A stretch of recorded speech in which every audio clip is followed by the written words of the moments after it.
Pues bienvenidos y bienvenidas a este webinar en el que, bueno, pues como hemos comentado, vamos a tratar sobre agilidad, ¿de acuerdo? Vamos a hablar de agilismo, de agilidad y en concreto sobre, bueno, algunas pautas, algunas ideas, ¿vale? Dentro de lo que se puede profundizar en este espacio de tiempo, en un webinar, algunas ideas sobre cómo podemos implantar el agilismo o la agilidad en una empresa, ¿no? En cualquier empresa, utilizando además Scrum. Scrum como, bueno, como framework o como método específico ágil, ¿verdad?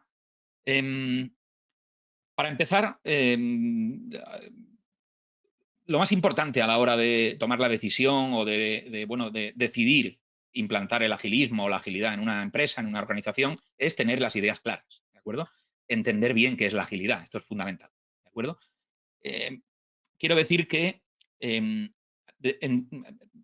finalmente, en definitiva, Scrum es una manera de hacer agilidad. Scrum es un método específico con unas reglas específicas para hacer agilidad o agilismo, pero no deja de ser uno de los muchos métodos que existen para hacer agilidad. Hay otros, como son Kanban, como son Stream Programming o como otros, ¿no? En definitiva, Scrum es una forma de hacer agilidad, con lo cual el primer paso que debe dar una organización, una empresa a la hora de bueno, pues, implantar la agilidad en la organización es entender bien qué es la agilidad en contraposición a la gestión tradicional de proyectos, ¿de acuerdo? Una vez que la agilidad es entendida y, se comprende en sus fundamentos y sus principios, es mucho más fácil implementar cualquier framework, cualquier método, entre ellos Scrum, como digo, ¿no? Entonces, lo que vamos a hacer aquí hoy es, en primer lugar, dejar claro qué es la agilidad, ¿de acuerdo? O cuál es el enfoque ágil en contraposición con el enfoque, vamos a llamar, predictivo o tradicional. Y a continuación veremos unos fundamentos generales de la agilidad y hablaremos de Scrum como una forma ya algo más concreta de implantar esa agilidad y finalmente daré unas pequeñas pautas o unas pequeñas recomendaciones muy generales, porque cada empresa, cada organización, como podéis comprender, es distinta, ¿vale? Unas pequeñas pautas generales de cómo, bueno, pues respetar o observar unos principios generales para implantar esa agilidad. ¿De acuerdo? Bien, como digo, lo más importante cuando una empresa decide, una organización decide trabajar de manera ágil, incluso implantar Scrum como método ágil específico, lo más importante es que la empresa esté segura de lo que va a hacer y que comprenda bien qué es lo que va a hacer, ¿vale? Y yo me he encontrado como bueno, en mi vida profesional como consultor y como project manager, me he encontrado muchísimas empresas que quieren ser ágiles, que ven que lo ágil está de moda o creen que les va a traer beneficios, pero realmente no entienden lo que es, ¿vale? Con lo cual, sin entender bien lo que es, va a ser complicado que implantemos Scrum o cualquier otro método ágil con éxito. Va a ser difícil, ¿vale?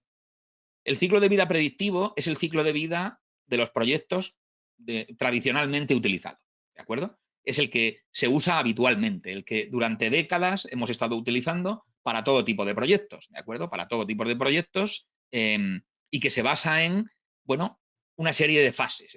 Por eso se llama predictivo, ¿no? Tiene una serie de fases y lo que hacemos es predecir lo que va a ocurrir en el proyecto.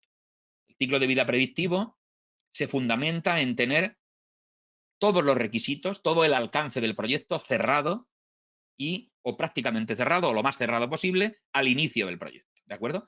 Nos basamos en tener toda la información y una vez que tenemos todos los requisitos, todas las características, todas las funcionalidades que debe tener ese producto, ese servicio, etcétera, una vez que comprendemos el alcance del proyecto al 100% o cerca del 100%, lo que hacemos es planificar.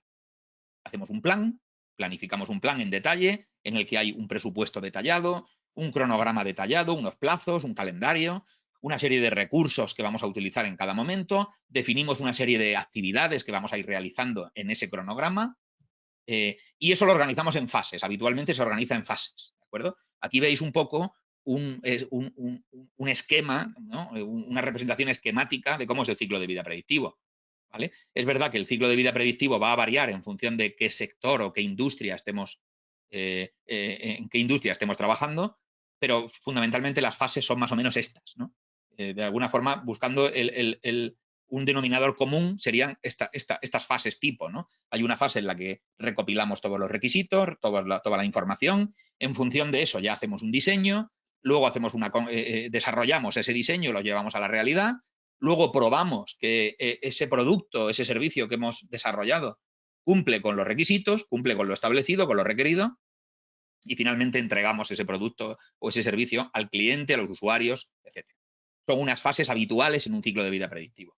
Como digo, si no tenemos todos los requisitos al principio, va a ser difícil que hagamos una buena planificación, porque nos falta información. Con lo cual, toda esa información que falta nos va a llevar a, bueno, estimar con mucho más margen de error. Nos va a llevar a rellenar tiempos, rellenar costes, porque no tenemos la información. Y a partir de ese momento, el ciclo de vida predictivo empieza a fallar, ¿vale? Con lo cual, el ciclo de vida predictivo funciona mejor cuanta más información tenemos al inicio, porque podemos planificar más en detalle. A lo largo de ese proyecto, lo que haremos es ejecutar nuestro plan, ¿vale? Ese es el ciclo de vida predictivo. Por contra, tenemos el ciclo de vida ágil. No son los dos únicos ciclos de vida que hay, pero es verdad que son los que están más contrapuestos o están más extendidos actualmente, ¿no? ¿Por qué surge el biciclo de vida ágil? Resumiéndolo mucho, surge porque el ciclo de vida predictivo, cuando lo aplicamos a proyectos en los que trabajamos con tecnologías de la información, desarrollo de software y este tipo de productos más, vamos a llamarle intelectuales y no tanto físicos, empieza a dar problemas el ciclo de vida predictivo. Es decir, cuando vamos a construir un puente, cerrar el alcance ya no es que sea más sencillo que en un proyecto de desarrollo de software, sino que es obligatorio. No se va a construir el puente hasta que el alcance esté completamente definido. No se va a construir, ¿de acuerdo? Con lo cual, es una condición natural de ese tipo de proyectos. En un proyecto, cuando aplicamos el ciclo de vida predictivo a un proyecto de desarrollo de software, por ejemplo, vemos que cerrar el alcance es más difícil, porque muchas veces el propio cliente no tiene claro qué es lo que quiere al 100%, hay cosas que no hemos previsto y surgirán luego. Es más difícil cerrar el alcance en ese tipo de productos más intelectuales, como el software, como la innovación, la investigación, la consultoría. Ahí es más difícil de cerrar. Y el ciclo de vida predictivo ahí nos da más problemas. Nos da problemas porque nos obliga a hacer una planificación detallada basada en una información incompleta. Con lo cual ese plan probablemente no se va a cumplir, porque además nos hemos inventado parte del plan para poder tener un plan detallado. Con lo cual, la necesidad llevó a que para ese tipo de proyectos de tecnologías de la información, de desarrollo de software, surgiera el ciclo de vida ágil. El ciclo de vida ágil no necesita un plan detallado, no parte de esa premisa, no trabaja con un plan detallado, trabaja en periodos muy cortos en los que vamos avanzando pequeñas partes de un producto total. ¿De acuerdo? Trabaja con iteraciones que son periodos cortos de tiempo en los que lo que hacemos es hacer un avance, avanzar. El resultado de ese avance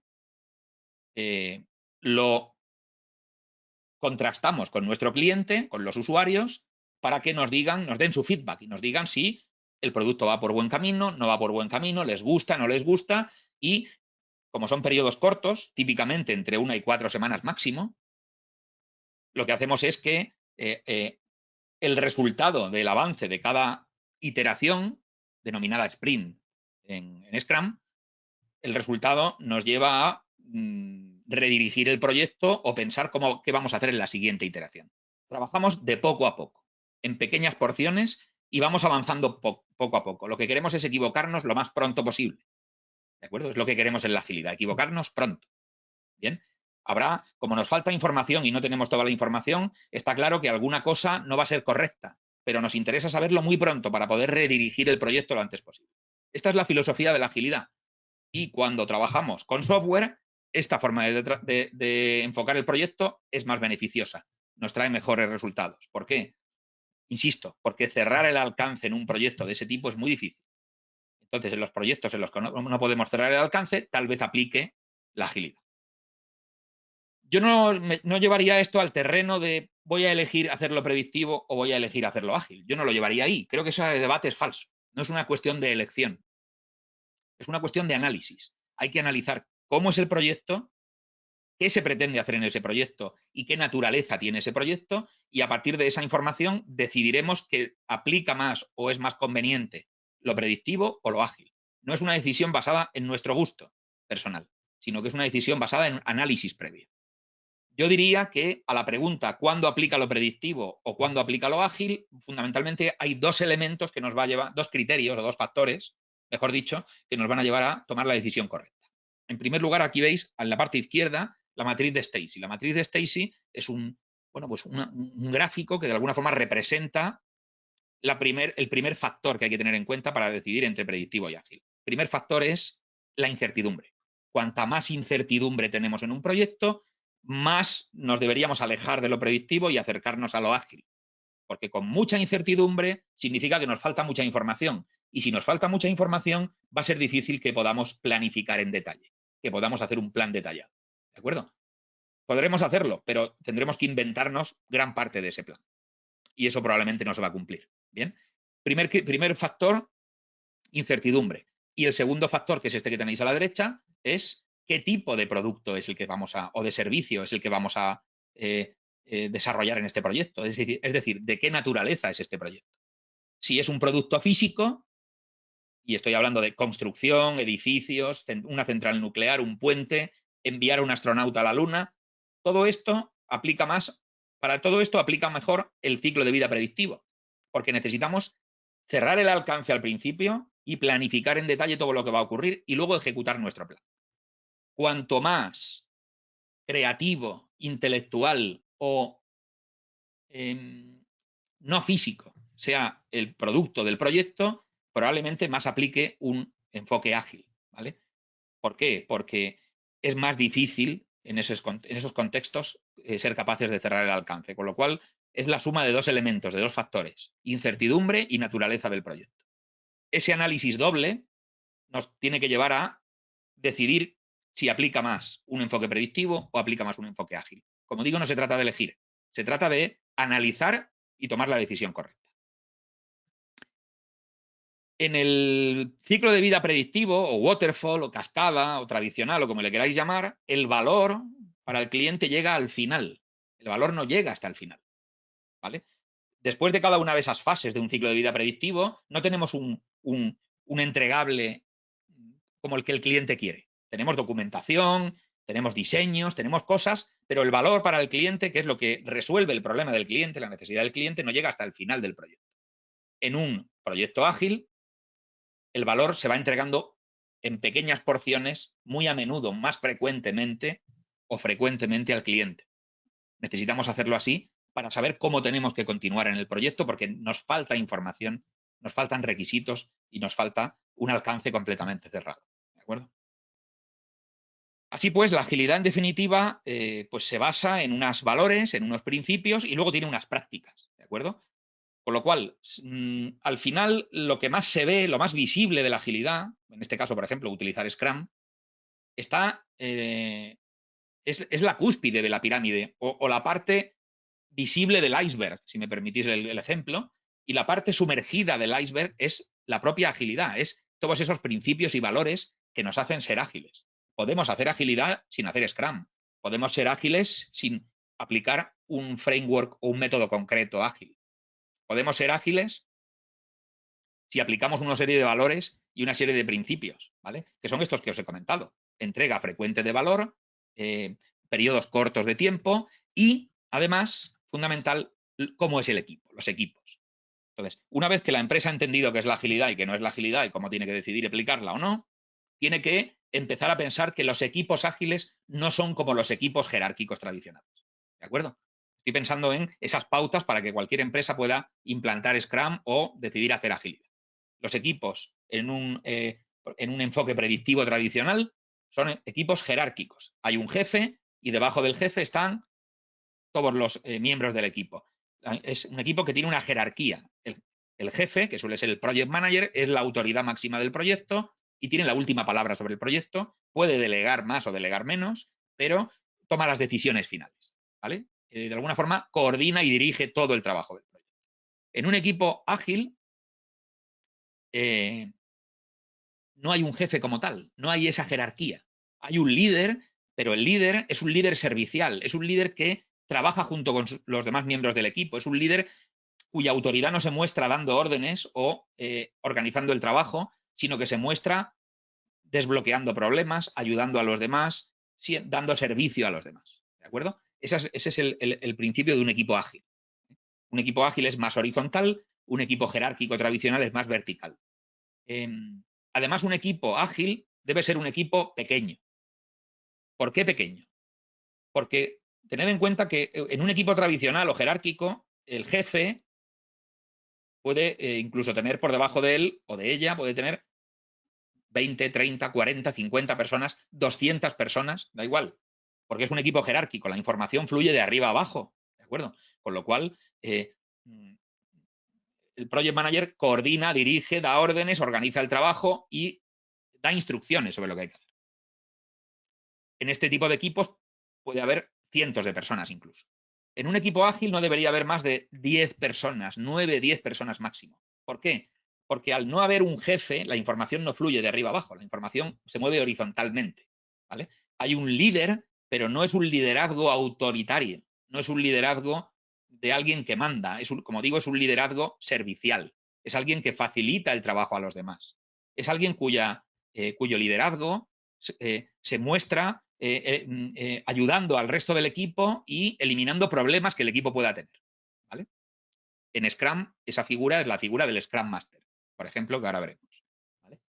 ¿Por qué no puede haber más de 9 o 10 personas en un equipo ágil? Puede haberlas, pero ya deja de ser ágil. Cuantas más personas, menos ágil es el equipo. ¿Por qué? Porque la información fluye horizontalmente, las decisiones se toman colectivamente. En un equipo de 200 personas, tomar una decisión a nivel colectivo es muy complicado, porque la comunicación se hace muy compleja. ¿De acuerdo?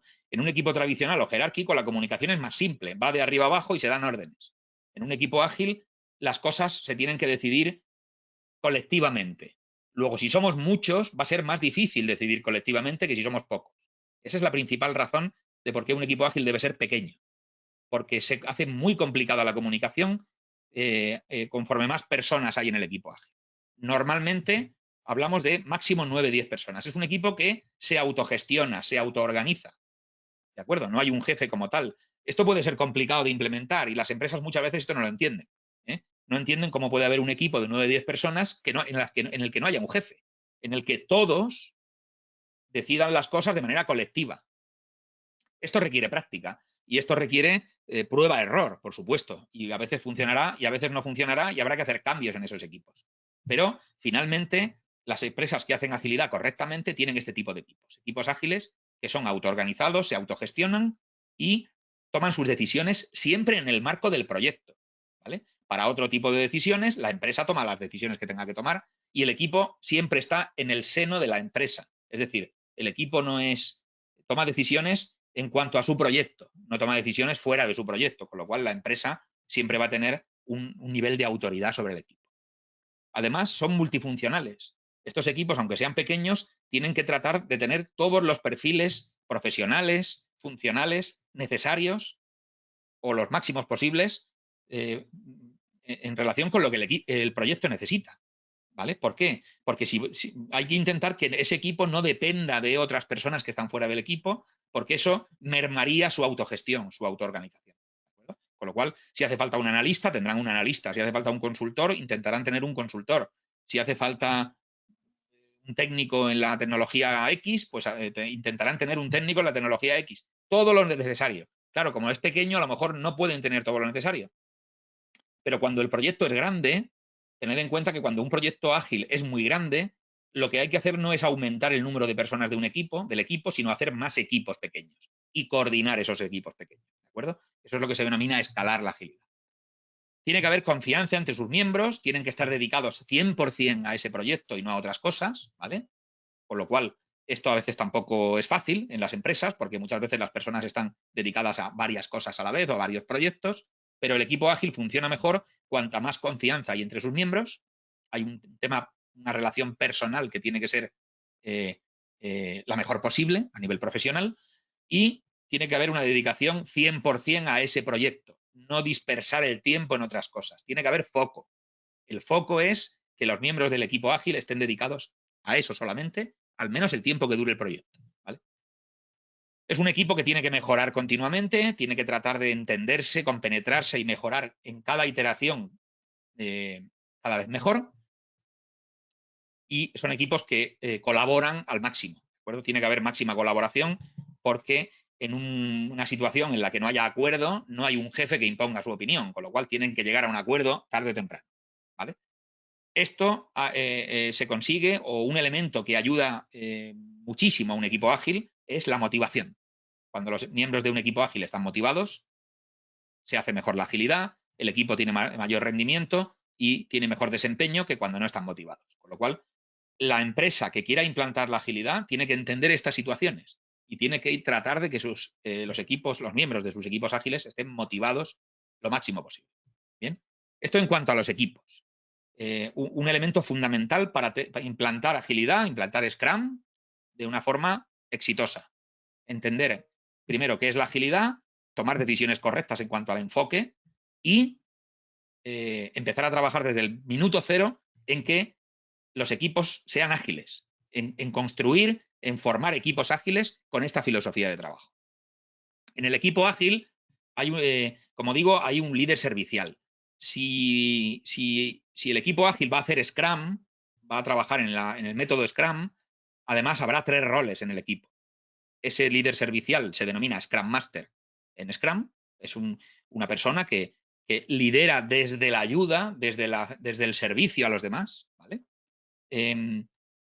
Y además promueve que el equipo se autoorganice, sea responsable de sus actos, resuelve problemas, elimina impedimentos todos los que pueda y vela porque las reglas de Scrum se realicen correctamente, ¿vale? Ese es su ámbito, podríamos decir, su ámbito de trabajo, su ámbito en el que sí tiene cierta autoridad. Además tenemos el Product Owner. El Product Owner es una persona que conoce el producto mejor que nadie, es la voz del cliente en el equipo y se dedica a que quede claro qué hay que hacer en ese producto, en ese servicio. Tiene que quedar claro qué requisitos tiene que cumplir, qué funcionalidades tiene que tener y además mide el valor que cada avance, cada entrega aporta al cliente. Con lo cual es la voz del cliente en el equipo y es quien tiene la última palabra sobre cómo debe ser el producto que estamos haciendo en este proyecto. Y, por último, el resto del equipo, los que no son el Scrum Master y el Product Owner, es lo que llamamos los desarrolladores. Se llama así porque Scrum nace en los proyectos de tipo desarrollo de software y por eso se llaman desarrolladores. Esos desarrolladores o developers son los técnicos, son la parte técnica del proyecto, quien hace el trabajo técnico, ¿de acuerdo? Quien crea esos incrementos del producto, quienes llevan a cabo las actividades técnicas y las tareas técnicas del proyecto. Ahí tampoco no hay ningún tipo de subequipo ni de rol dentro de los desarrolladores. Con lo cual tenemos estos 3 roles, pero ninguno está por encima del otro, ¿de acuerdo? Sino que todos contribuyen a tomar decisiones colectivas en el equipo. Scrum, además de este tipo de equipos que vemos aquí, equipos ágiles, máximo 9-10 personas y con estos roles que hemos visto, la empresa tiene que empezar a trabajar en esto, ¿de acuerdo? Además, tiene que saber que en Scrum hablamos de que tiene que haber una serie de pilares, vamos a llamarlo así, y una serie de valores, ¿vale? Unos pilares fundamentales que son la transparencia, la inspección y la adaptación. Transparencia, ¿qué significa? Todo el trabajo debe ser claro para todo el mundo. Y todo el mundo, cuando digo todo el mundo, digo todo el equipo Scrum, ¿vale? Todo el equipo Scrum debe ser capaz de acceder a la información del proyecto y ver cómo va evolucionando y cómo va creciendo el proyecto.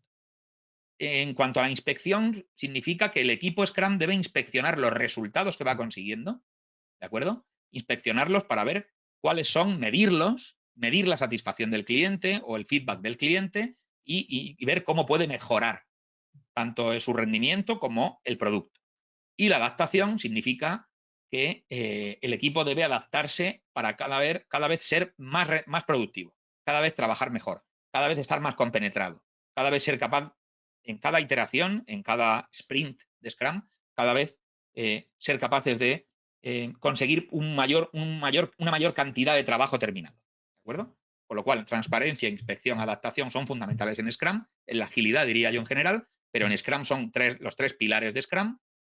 Esto es importante que la empresa lo maneje, porque, como digo, cuando la empresa trabaja en agilidad debe tener unos parámetros distintos de cuando trabaja en predictivo y esto la empresa debe favorecer estas situaciones, ¿vale? Favorecerlas y tener personas formadas en agilidad y en Scrum para que transmitan toda esta información y guíen a los miembros de los equipos en ese viaje a través de la agilidad y de Scrum. ¿De acuerdo? Los valores de Scrum. El coraje es el afrontar los problemas, ¿no? El afrontar los problemas sin esconderse, sin esconder tampoco los problemas y afrontarlos desde el primer momento con total transparencia, ¿no? Con total claridad. Enfoque. Tienen que estar enfocados en el proyecto, lo que decía antes, ¿no? El foco. En Scrum hay que enfocarse, el equipo Scrum tiene que estar enfocado en el proyecto, tiene que estar enfocado en lo que va a hacer, ¿de acuerdo? Tiene que estar enfocado 100% en ese proyecto. No deberíamos dispersar el tiempo del proyecto en cuestiones que no son el proyecto, ¿vale?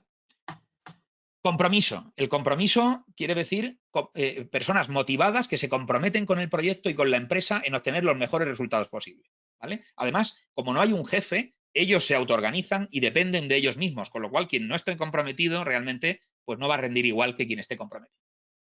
El respeto. Siempre hay que tener mucho respeto, por supuesto, en cualquier tipo de equipo, a todas las personas que forman parte del equipo, pero en Scrum o en la agilidad esto todavía cobra más relevancia, porque al no ver un jefe, la última palabra no la tiene alguien con más autoridad, sino que o aprendemos a respetarnos a nivel horizontal, que es como nos estamos moviendo en el equipo Scrum, o va a ser complicado avanzar. Y por último, la apertura. La apertura que tiene que ver con esa transparencia que hemos dicho antes en cuanto a los 3 pilares, ¿no?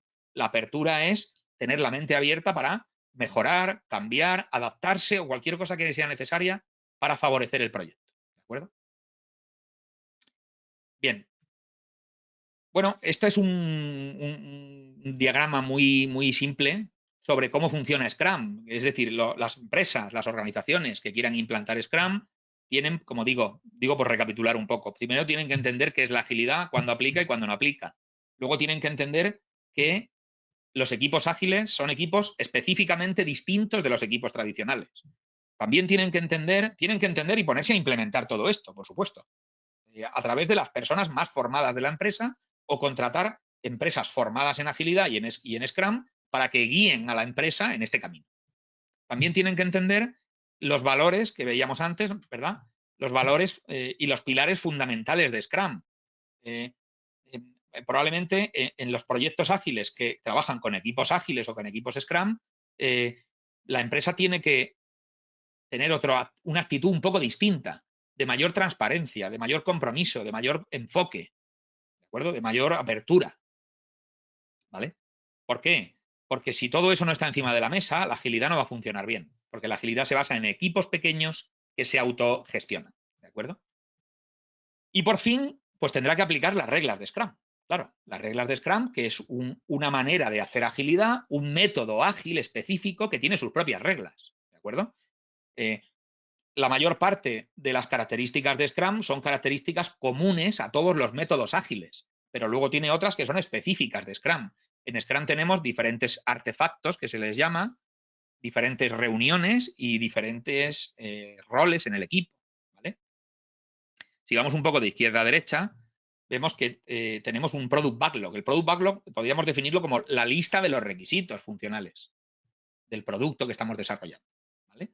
Ese Product Backlog, que es la lista de las características funcionales que debe tener el producto, la tiene que gestionar el Product Owner, el dueño del producto. El Product Owner es el rol de Scrum que define cómo tiene que ser el producto. ¿Por qué? Porque es quien está en contacto con el cliente permanentemente. El cliente es quien le ha transmitido al Product Owner qué quiere, ¿vale? Habrá muchas cosas que no sabemos aún, porque estamos en un entorno ágil. Probablemente el cliente no sabe todo lo que quiere todavía, o es difícil cerrar el alcance al principio del proyecto. Pero esto no nos va a limitar, porque nosotros no vamos a trabajar con un plan detallado. Vamos a trabajar en periodos cortos de tiempo y avanzando un poco, si me permitís, entre comillas, sobre la marcha.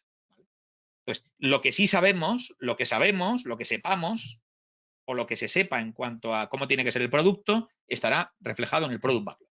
Ahí tendremos, el Product Owner gestionará todas esas características y las priorizará. En la parte alta del Product Backlog estará lo más relevante, lo más importante. En la parte baja estará lo menos relevante o lo que todavía a día de hoy no consideramos importante. Con lo cual, tiene que explicar esas características, detallarlas, que sean entendibles por parte del resto del equipo, me refiero al Product Owner, y además tiene que priorizarlas. Lo que más valor aporta se hará al principio, y lo que menos valor aporta se irá haciendo después. ¿De acuerdo? En la reunión denominada Sprint Planning, que tenéis ahí a la izquierda, en esa primera reunión el equipo lo que hace es seleccionar del Product Backlog la cantidad de trabajo que cree que va a ser capaz de hacer en un sprint, en una iteración. Como digo, entre 1 y 4 semanas máximo. ¿De acuerdo? El equipo en esa reunión decide qué cantidad de trabajo va a abordar, qué funcionalidades va a abordar, qué incremento del producto considera que va a ser capaz de hacer en un sprint, en una iteración. Ese subconjunto o esa parte seleccionada del Product Backlog se denomina Sprint Backlog. Lo tenéis ahí a continuación de la reunión de Sprint Planning. ¿De acuerdo? El Sprint Backlog es la parte del Product Backlog que el equipo considera que va a hacer y que puede hacer y que es capaz de hacer en un sprint. ¿Bien? Luego, una vez que se inicia el sprint, pues el equipo tratará de llevar a la práctica, de ejecutar, de desarrollar ese Sprint Backlog. A veces es capaz de hacerlo, a veces no es capaz y le falta tiempo. A lo mejor ha seleccionado demasiado trabajo, no es capaz de hacer tanto trabajo. Bueno, la parte de trabajo que no se complete se hará en el siguiente sprint. A veces ocurre lo contrario. Ha sido demasiado conservador, ha seleccionado menos trabajo del que era capaz de hacer y le sobra tiempo. ¿De acuerdo? Y el sprint, que dura 4 semanas, pues resulta que faltan varios días para acabar el sprint y ya hemos terminado el sprint backlog. Bueno, pues si es así, se pone fin a ese sprint y se inicia el siguiente sprint. Pero todo esto le sirve al equipo para ir midiendo su rendimiento, su desempeño, lo que es capaz de hacer, lo que no es capaz de hacer, lo que se denomina en Scrum velocidad. La velocidad no es trabajar más rápido en agilidad. La velocidad es la cantidad de trabajo que un equipo es capaz de hacer en una iteración, en un sprint. Eso es la velocidad del equipo. Eso solo se puede saber cuando ya llevamos varios sprints. Probablemente en el primer sprint nos equivoquemos, ¿no? En el primer sprint puede ser que haya un margen de error más grande, en el segundo habrá un margen de error menor, y así sucesivamente, hasta que el equipo encuentra su velocidad y encuentra su nivel de rendimiento óptimo. ¿De acuerdo? Todo esto tiene que estar guiado, por supuesto, por el Scrum Master, que es quien conoce de verdad Scrum y a quien la empresa pues, ha designado para el equipo Scrum. ¿De acuerdo? Con lo cual la empresa tiene que ser conocedora de toda esta dinámica. Bien, el equipo Scrum, insisto, Scrum Master, Product Owner y Developers llevan a cabo todo ese trabajo y diariamente se reúnen en otra reunión que se llama Daily Scrum, diariamente. Esa es una reunión diaria muy cortita para, bueno, ponerse un poco al día entre ellos, ¿no? Para que el equipo, de alguna forma, sea capaz de ver un poco por dónde va, qué es lo que van a hacer, qué es lo que han hecho hasta ahora y coordinarse. Y una vez que se coordinan en esa reunión que se hace normalmente a primera hora de la mañana y es muy corta porque simplemente es para coordinar qué vamos a hacer hoy, pues se sigue trabajando, ¿de acuerdo? Hasta el día siguiente. El resultado del sprint o de la iteración es el incremento de producto. El incremento de producto es la cantidad de trabajo que hemos avanzado, lo que hemos añadido al producto, porque en cada iteración vamos añadiendo funcionalidad al producto, vamos añadiendo cosas, ¿no? Vamos haciendo más producto. El incremento es la parte que hemos añadido o que hemos conseguido avanzar en un sprint. Ese incremento de producto se muestra al cliente en la reunión denominada Sprint Review. Esa Sprint Review es donde el equipo se reúne junto con el cliente y le muestran el incremento de producto. Y además el cliente, si estamos haciendo bien Scrum, lo que tiene que hacer el cliente es tocarlo, probarlo, accionarlo. Tiene que ser algo que el cliente pueda ver, que no sea un avance teórico, que no sea algo que le estamos contando y ya está, ¿no? Sino que lo pueda ver y que lo pueda probar. Como resultado de esa Sprint Review, el cliente nos dará un feedback. Hay cosas que le gustarán, a lo mejor otras no, a lo mejor algunas no es lo que esperaba y esperaba otra cosa. En fin, en definitiva, lo que pueda pasar ahí. Y como consecuencia de esa Sprint Review, el feedback probablemente retroalimente el Product Backlog. ¿Vale? Cambiemos cosas, cambiemos el Product Owner en este caso, cambie funcionalidades, cambie requisitos en función de lo que el cliente nos ha transmitido en esa reunión. Y además de eso, posteriormente, el equipo, ya sin el cliente, tendrá otra reunión que se denomina Sprint Retrospective, que es la retrospectiva del equipo. La reunión en la que el equipo se autoevalúa. ¿De acuerdo? Aquí ya no hablamos de producto. Aquí hablamos del rendimiento del equipo. Cómo ha funcionado el equipo, si podemos hacer algo mejor de lo que estamos haciendo, si hay algo que repetiríamos o algo que no repetiríamos, si hay algo que estamos haciendo bien, algo que estamos haciendo mal, cómo podemos mejorar. Y ahí el equipo dedica unas horas a reunirse y a, de alguna forma, ver cómo puede mejorar. Y vuelve a empezar otro sprint. Y ese es el ciclo de Scrum, ¿vale? La duración del sprint se tiene que decidir a priori. Todos los sprints deberían durar lo mismo. Si son de una semana, pues todos una semana. Si son de 2 semanas, todos 2 semanas. 3, hasta 4. ¿Podría durar 5 semanas? Sí, podría durar 5 semanas, pero cuanto más dure el sprint, menos ágil estamos trabajando. Porque lo que queremos es entregar muy frecuentemente valor a nuestro cliente. ¿De acuerdo? Bien, la empresa, como digo, tiene que ser consciente de esta dinámica y facilitar el contexto para que esta dinámica, esta dinámica de Scrum que estáis viendo aquí, que os he contado, se pueda producir de una forma habitual. ¿Vale? Algunas pequeñas recomendaciones o pautas para esta empresa, ¿no? Que dice el webinar, esta supuesta empresa que quiere implantar Scrum o que quiere, esta organización que quiere implantar la agilidad o Scrum, ¿no? Algunas pautas en base a mi experiencia durante años con estos temas, ¿no? Primero, empezar con proyectos que no sean críticos, ya que vamos a empezar a experimentar con la agilidad y con Scrum, vamos a hacerlo en proyectos que no sean los más críticos de la compañía, lógicamente, hasta que aprendamos, ¿de acuerdo? Proyectos menos importantes, menos críticos o en los que tenemos más margen de error. Bien. Involucremos a personas de distintos niveles y departamentos. La agilidad no debería ser algo de técnicos. La agilidad debería ser algo de toda la organización, tanto de la gestión como de la técnica, ¿de acuerdo? Con lo cual es muy bueno involucrar a personas de distintos niveles y de distintos departamentos para que esa cultura ágil vaya impregnando todas las capas, todos los niveles de la empresa. Siempre debería haber un product owner por equipo o por proyecto, ¿vale? No más de uno. Solo una voz que diga cómo tiene que ser el producto. Una retrospectiva, esa sprint retrospective que hemos visto hace un momento, debería hacerse sí o sí al final de cada sprint. Es obligatorio. Todo esto que hemos visto en este ciclo de Scrum, vuelvo atrás un momento, todo esto que veis aquí no es opcional, es obligatorio en Scrum. ¿De acuerdo? Con lo cual, la retrospectiva es obligatoria. Lo que yo siempre le digo a las empresas que empiezan con esto es, al menos, sacad una mejora en cada retrospectiva. Puede ser que hagamos una retrospectiva y el equipo al final no sepa sacar conclusiones o no sea capaz de sacar algo que mejore su desempeño. Hay que intentar al menos, como mínimo, en cada retrospectiva, obtener una mejora para aplicar ya en el siguiente sprint. Esto es mejora continua, ¿vale? Y al final de cada sprint, pues debería haber un incremento del producto. No deberíamos terminar un sprint y que realmente no hayamos avanzado en nada real, sino que sea simplemente un avance teórico o un avance en trabajos del proyecto, pero trabajos que no aportan valor al cliente. ¿De acuerdo? No se trata de esto.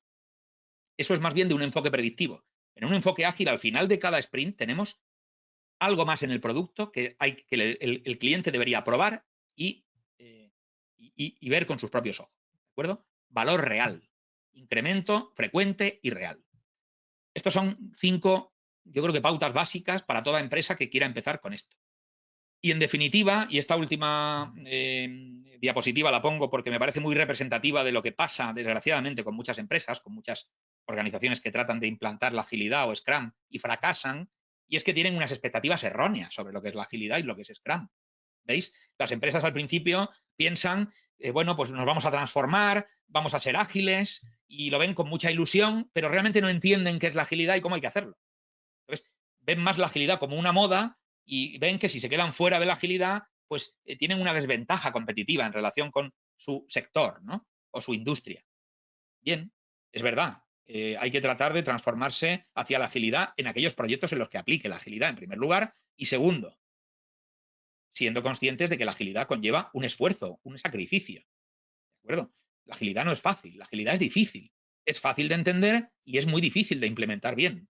Y cuando hablo de agilidad, hacedlo extensivo a Scrum también. Es difícil y es costoso y lleva tiempo. Y las empresas no deberían autoengañarse con esto, ¿vale? Entonces, tienen muchas expectativas, mucha ilusión, pero cuando empiezan a ver que hace falta dinero para implantar agilidad, hacen falta recursos de varios departamentos, hay que dedicar tiempo a formar a las personas en agilidad, en Scrum, Entonces ahí empiezan los problemas. Nadie quiere prestar personas, nadie quiere que las personas salgan de su departamento, la empresa no quiere dedicar parte del presupuesto a la agilidad o quiere dedicar lo menos posible y al final la empresa se da cuenta de que es algo que va a llevar tiempo, que va a llevar dinero y que va a llevar mucho esfuerzo.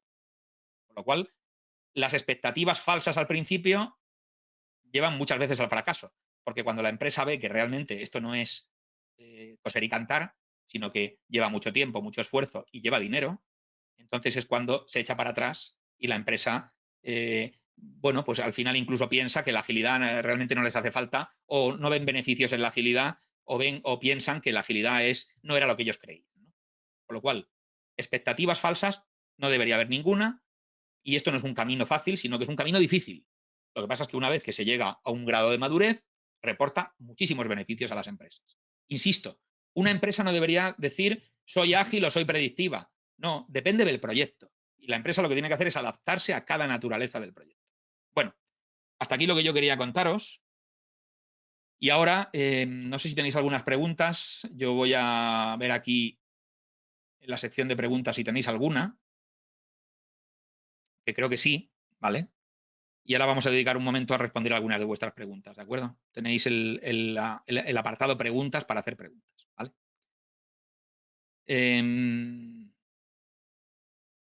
Víctor, desde Lima, Perú, pregunta... No, perdón, David Silva, disculpadme. David Silva, desde Caracas, Venezuela, pregunta...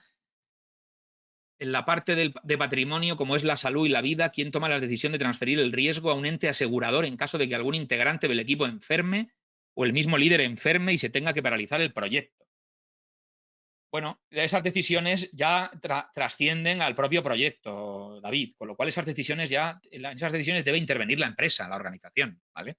Insisto, las decisiones que debe tomar el equipo colectivamente son decisiones puramente del proyecto, de cómo tiene que ser el producto, de cómo hay que hacer el trabajo, de cómo hay que hacer las cosas a nivel técnico.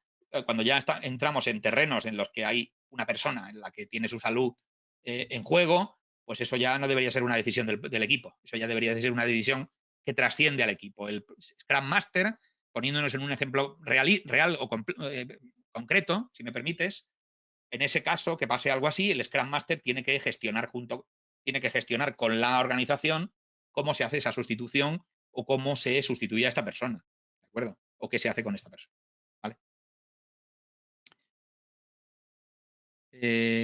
Carlos Cáceres, no, perdón, Víctor pregunta, ¿la mejora o incremento debe ser identificada como un objetivo al inicio del proyecto? No, debe ser identificada como un objetivo al inicio del sprint, Víctor, del sprint. Al inicio del proyecto no tenemos un plan detallado del proyecto. Tenemos alguna información y sabemos qué vamos a hacer en el siguiente sprint, pero en el que va después del primer sprint no está cerrado, ¿de acuerdo? Trabajamos muy al día en la agilidad. Con lo cual, no es un objetivo al inicio del proyecto, sino que es un objetivo al inicio del sprint. Solo sabemos el incremento, solo lo sabemos del siguiente sprint. En cuanto al segundo sprint, al que viene después, todavía no está cerrado y eso se decidirá una vez termine este sprint, el presente sprint. ¿De acuerdo? Carlos pregunta, ¿se puede diseñar un equipo predictivo en la gerencia y ágil en los departamentos? Bueno, se puede hacer, pero yo no utilizaría, Carlos, yo no utilizaría el organigrama de la empresa como criterio a la hora de decidir qué es predictivo y qué es ágil. El criterio a la hora de decidir qué es predictivo y qué es ágil no debe ser el organigrama, debe ser los proyectos. ¿De acuerdo? Son los proyectos los que nos dan la pauta para decidir si tenemos que trabajar en ágil o en predictivo. No se trata de cómo organizamos la empresa. ¿De acuerdo, Carlos? Se trata de cómo organizamos los proyectos, no la empresa. ¿Vale? Víctor Hugo pregunta, ¿cómo lo puedo implementar en mi empresa o qué debería hacer para implementarlo? Bueno, cada situación es distinta, Víctor. No conozco tu empresa, ni conozco las características ni el escenario de tu empresa. He dado algunas pautas generales en este webinar que valen para casi todas las empresas. Yo me basaría en esas 5, creo que son 5 o 6 pautas que he dado para empezar. Pero habría que hacer un análisis de cómo es tu empresa, qué situación tiene, de qué recursos dispone, y todo esto es consultoría en definitiva, y es difícil, sin información es muy difícil que yo te pueda decir algo en concreto. Carlos dice, o pregunta, mejor dicho, ¿qué perfil deben tener los miembros del equipo? Hay un miembro del equipo que debe ser el Scrum Master. Esa persona debe ser quien mejor conoce Scrum y quien tiene que velar porque Scrum se cumpla correctamente. ¿De acuerdo? Tiene que tener un rol de facilitador, un rol de líder servicial y conocer muy bien Scrum. Ese es un rol. El Product Owner, como he dicho, tiene que ser un rol que conozca perfectamente el producto. Tiene que conocer muy bien el producto, tiene que estar muy en contacto con el cliente y tiene que ser capaz de explicarle el producto al resto del equipo, de que el resto del equipo entiendan cómo tiene que ser el producto. Y el resto son perfiles técnicos, Carlos. El resto son perfiles técnicos, los perfiles técnicos necesarios para desarrollar ese trabajo. Si hablamos de software, perfiles técnicos, los perfiles que tenga que haber en cuanto a desarrollo de software. Si es otra cosa, otra cosa. ¿De acuerdo? Eso sería un poco el resumen. Andrés pregunta, ¿en el sector de la construcción es más recomendable implementar el método en proyectos grandes o realmente vale la pena en proyectos pequeños? Bueno, Andrés, yo te diría que en el sector de la construcción probablemente no hay que aplicar la agilidad. Como idea general, te diría que la construcción aplica mejor un ciclo predictivo, un enfoque predictivo. ¿Vale? ¿Por qué? Porque para empezar a construir debemos tener todo el alcance cerrado y una planificación clara de lo que hay que hacer. Y eso nos lleva al enfoque predictivo. Es probable que en un proyecto de construcción haya algunas partes de algunos proyectos que podríamos hacer en ágil. Puede ser. Pero entonces estaríamos hablando de un enfoque híbrido. ¿De acuerdo? Un enfoque que tiene una línea conductora principal predictiva y luego dentro algunas partes lo vamos a hacer ágil, con Scrum o con lo que sea. Pero construir un hotel con Scrum o construir una central nuclear utilizando Scrum no es nada recomendable. ¿De acuerdo? Porque estas cosas hay que planificarlas en detalle desde el principio. ¿Vale? José Ventura dice, creo que las expectativas de algunas empresas pasan por su conocimiento de lo que es el enfoque de trabajo ágil. Considerar que la agilidad puede aplicarse a todo tipo de proyectos es el error clave. Efectivamente. Ese es uno de los errores clave, José. No es para todo, ¿vale? No se trata de decidir cómo hago esto, sino se trata de ver la mejor forma de hacer algo, ¿vale? Y los propios proyectos, una vez analizados, te dicen si deberíamos hacerlo en predictivo o deberíamos hacerlo en ágil o un híbrido. También se puede dar. Ese es un error fundamental que dice José, que se puede aplicar a todo tipo de proyectos. Y otro es lo que os he contado hace un momento, ¿no? Expectativas falsas. Esto va a ser muy fácil, esto va a ser barato, esto nos va a llevar muy poco tiempo, esto es muy sencillo, esto lo vamos a hacer enseguida y esto nos va a llevar muy poco trabajo ser ágiles. No, es muy difícil hacerlo bien, va a llevar dinero, va a llevar tiempo y va a llevar esfuerzo.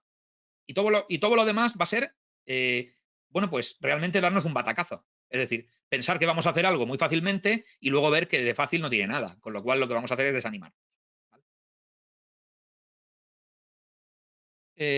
Anne pregunta cuáles serían los pasos a seguir para implementar la agilidad en una empresa. Lo he comentado al final de la presentación. Fundamentalmente, no se puede hacer un diagnóstico sin conocer la empresa, Anne, ¿vale? No podemos hacer esto. Pero unas pautas básicas son las que he comentado al final de la presentación. Algunas de ellas. ¿Vale? En un proyecto de infraestructura de TI se aborda con Agile o Waterfall, ¿vale? Teniendo nuevos requerimientos por parte del cliente durante avanza. Bueno, entiendo que te refieres a proyectos de infraestructura de tecnologías de la información, si sería ágil o sería, a ver, depende de qué proyecto, Eduardo, depende de qué proyecto. No estamos hablando de software, con lo cual estamos hablando de infraestructura tecnológica. Si estamos hablando de elementos físicos, pues habría que verlo en cada caso, ¿vale? Es muy difícil que yo dé un diagnóstico ahora que sirva para todos los proyectos de infraestructura de TI. No puedo dar una receta mágica, habría que ver cada caso. Podría aplicar una cosa o la otra, o un híbrido entre ambas. Es difícil saberlo sin información del proyecto. Juan pregunta, ¿cómo gestionar el presupuesto de manera adecuada con marcos ágiles? Es una buena pregunta, Juan. Llevaría para otro webinar. Daría incluso para un curso completo, ¿vale? Cuando hablamos de un proyecto predictivo, tenemos un plan detallado y cerrado. Y eso nos lleva a un presupuesto cerrado, ¿vale? Nos comprometemos con el cliente a un plazo, a un calendario y a un presupuesto. cerrados. Cuando hablamos de agilidad, no tenemos un presupuesto cerrado. Con lo cual, está mucho más abierto cómo gestionar el presupuesto. Pero no tenemos un presupuesto, Carlos. Perdona, Juan, hay que partir de esa base, Juan. No tenemos un presupuesto. Porque un presupuesto implica una cuenta que hemos hecho, un cálculo cerrado con un precio fijo. No tenemos esto en agilidad. ¿En agilidad qué vamos a hacer? Pues vamos a ir, igual que trabajamos por iteraciones con entregas frecuentes, lo que haremos es, después de cada entrega, por ejemplo, esto está abierto, hay muchas fórmulas, ¿vale? Para gestionar en la agilidad cómo facturar o cómo aplicar el presupuesto, ¿no? Cómo aplicar el coste. Pero una forma muy habitual es, después de cada iteración, facturamos al cliente los costes de esa iteración. Con lo cual, finalmente, ¿cuándo termina el proyecto? Cuando el cliente diga que quiere terminar, o cuando ya no tenga más dinero, o cuando le parezca suficiente la madurez del producto a la que hemos llegado. ¿De acuerdo? Pero no tenemos un presupuesto. Si no podemos comprometernos a una fecha de fin, tampoco podemos comprometernos a un precio fijo. Sería absurdo. Ricardo pregunta, ¿se puede aplicar a desarrollo de productos, por ejemplo, de consumo masivo? Sí, claro que sí. Por ejemplo, Spotify, que lo conoceréis, es un producto digital que se creó mediante agilidad. Fueron equipos ágiles los que lo crearon y los que lo siguen evolucionando son equipos ágiles. Spotify trabaja con agilidad. ¿De acuerdo? Pero es verdad que es un tipo de producto y un tipo de proyecto que se da mucho, que es favorable a la agilidad. Otras cosas no son favorables, es así. ¿Cómo sería un ciclo de vida híbrido? Bueno, pues sería, como digo, fundamentalmente es una mezcla entre predictivo y ágil. Normalmente lo que más se ve es que es un proyecto fundamentalmente predictivo en el que hay diferentes partes que se hacen ágiles y que suelen coincidir con partes del producto que tienen que ver o del proyecto que tienen que ver con tecnología, con software, ese tipo de cosas. ¿Vale? Bueno, vamos a ir terminando con las preguntas, no sé si me va a dar tiempo a responder todas. Juan Gabriel pregunta cómo manejar la resistencia al cambio de los integrantes del equipo seleccionado. Esas son preguntas que son muy difíciles, Juan Gabriel, y que además la agilidad tampoco nos da recetas mágicas para gestionar esto. ¿Vale? ¿Cómo manejarlo? Pues es difícil. La motivación es un elemento muy importante que ayuda a que un equipo ágil funcione bien. Resistencia, si hay resistencia al cambio, bueno, pues habrá que tratar de gestionarla, como la empresa o como la organización la pueda gestionar de la mejor manera posible. No es fácil contestar a esto. No hay una regla única, igual que no hay una regla única sobre cómo manejar la resistencia al cambio de un empleado que no quiere hacer su trabajo, o no quiere evolucionar, o no quiere trabajar con otra herramienta más moderna que con la que venía trabajando antes. Es que estas preguntas ya no tienen que ver con la agilidad, tienen que ver con la gestión del cambio, no con la agilidad. ¿De acuerdo? O sea, no son propias de la agilidad. Son propias de la gestión del cambio. Da igual que el cambio sea a la agilidad, o sea a una nueva herramienta, o sea a teletrabajar, o a dejar de teletrabajar, o a, en lugar de ir a una oficina que está a 1 kilómetro, tener que ir a una oficina que está a 5 kilómetros. Todo esto son cuestiones que suponen cambios y puede haber resistencia a esos cambios. ¿Cómo manejamos esto? Esto ya no entra dentro de la agilidad, entra dentro de la gestión del cambio. ¿De acuerdo? Bueno, voy a leer las dos últimas y lo vamos a tener que dejar aquí, ¿de acuerdo? María del Pilar pregunta cuál sería la mejor metodología para incluir al Product Owner. Scrum. O sea, el Product Owner, como tal, con esa denominación, es un rol de Scrum, María del Pilar. Es un rol de Scrum. ¿De acuerdo? Janet pregunta, ¿para el área de auditoría aplica esta metodología? Pues depende, Janet. Depende de cómo sea el producto, cómo sea el proyecto o cómo sea la naturaleza de ese proyecto, qué es lo que hay que hacer. Son preguntas demasiado amplias, requieren análisis, Janet. Si tuviéramos la varita mágica para saber esto, no haría falta tanto análisis. Hace falta mucho análisis para saberlo. No aplica a áreas, Janet. Es un poco el mismo error que ha cometido el compañero al preguntar en qué nivel de la organización aplicaría una cosa u otra. No hablamos de organigrama ni hablamos de áreas. Estamos hablando de proyectos concretos. Y hay proyectos concretos en los que aplica la agilidad y otros en los que no. Tenéis que cambiar esa forma de pensar. La agilidad no es de la empresa, ni es de la organigrama, ni es de las áreas, ni de los departamentos. La agilidad y Scrum es de los proyectos concretos. ¿Vale? Tenéis que pensar en términos de proyecto, no en términos de otra cosa. Bueno, lo vamos a tener que dejar aquí. Ya no tenemos más tiempo. Ya sé que hay muchas más preguntas. Siento no tener más tiempo para contestarlas, pero tenemos que dejar aquí Gracias por participar, por preguntar. Ya veo que ha suscitado interés el tema y espero que podamos volver a hablar de todo esto en sucesivos webinars, ¿de acuerdo? Ya me sabe mal, ya lamento no poder responder a todo, pero se nos acaba el tiempo y tenemos que acabar a las 7, ¿de acuerdo? Así que, por mi parte, agradeceros la atención, la participación, que he visto que, como digo, os ha suscitado bastante interés todo esto. Y bueno, ya sabéis que en EALDE trabajamos con este tipo de conocimiento, con este tipo de programas, y os invito a que, bueno, pues consultéis u obtengáis más información a través de EALDE Business School, ¿de acuerdo? Muchas gracias a todos y nos vemos en sucesivos webinars. Muchas gracias. Hasta pronto.